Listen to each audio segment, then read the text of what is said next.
বন্যা নিয়ন্ত্রণে ব্যর্থ হওয়ায় উত্তর কোরিয়ার ৩০ কর্মকর্তাকে গুলি করে হত্যা করা হয়েছে। দক্ষিণ কোরিয়ার সংবাদ মাধ্যমের বরাত দিয়ে এ তথ্য নিশ্চিত করেছে বিভিন্ন আন্তর্জাতিক সংবাদ মাধ্যম। মূলত ভয়াবহ বন্যা ও ভূমিধস প্রতিরোধে ব্যর্থ হওয়ায় হত্যা করা হয় এই ৩০ জনকে।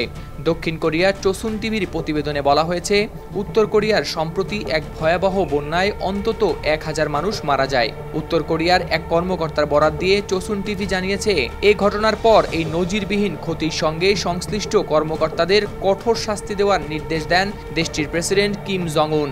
দুর্নীতি ও দায়িত্বে অবহেলার অভিযোগ এনে গত মাসে মৃত্যুদণ্ড কার্যকর করা হয় ওই কর্মকর্তাদের। নাম প্রকাশে অনিচ্ছুক এক উত্তর কোরীয় কর্মকর্তা বলেছেন, এটি নিশ্চিত যে বন্যা কবলিত এলাকার ২০ থেকে ৩০ জন সরকারি কর্মকর্তাকে আগস্ট মাসের শেষ দিকে একই সঙ্গে মৃত্যুদণ্ড দেয়া হয়েছিল। তবে যেসব কর্মকর্তাকে গুলি করে হত্যা করা হয়েছে তাদের কারো নাম পরিচয় এখনও প্রকাশ পায়নি। ২৫০টিরও বেশি ডিজাইন অপশন নিয়ে ওয়ালটন স্মার্ট ফ্রিজ, বোঝে আপনার প্রয়োজন।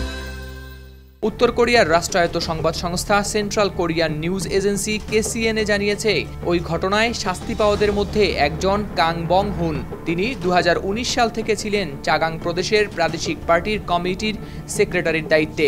ইতোপূর্বে প্রেসিডেন্ট কিম জং উন তাকে ওই পদ থেকে সরিয়ে দিয়েছিলেন। প্রসঙ্গত, গত জুলাই মাসে ব্যাপক ভারী বৃষ্টিপাতের কারণে উত্তর কোরিয়ার ভূমিধস ও বন্যার সূত্রপাত হয়। ফলে ৪,০০০ বাড়িঘর ক্ষতিগ্রস্ত এবং ১৫,০০০ বাসিন্দা বাস্তুচ্যুত হয়। কিম জং উন নিজে ক্ষতিগ্রস্ত সেসব এলাকা পরিদর্শন করেন। তখন কিম জানান, বন্যায় সম্পূর্ণরূপে প্লাবিত এলাকাগুলো পুনর্নির্মাণ ও পুনরুদ্ধার করতে কয়েক মাস সময় লাগবে। সরকার মা, শিশু, বয়স্ক ও প্রতিবন্ধী সৈন্যদের মতো দুর্বল গোষ্ঠীসহ ১৫,৪০০ জনকে ঠাঁই দিয়েছে রাজধানী পিয়ংইয়ংয়ের বিভিন্ন আশ্রয়কেন্দ্রে।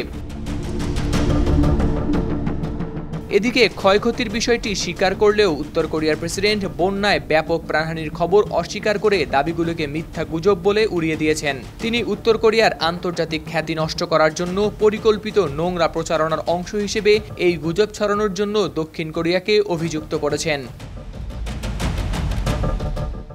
হাওলাদার শামীম, RTV।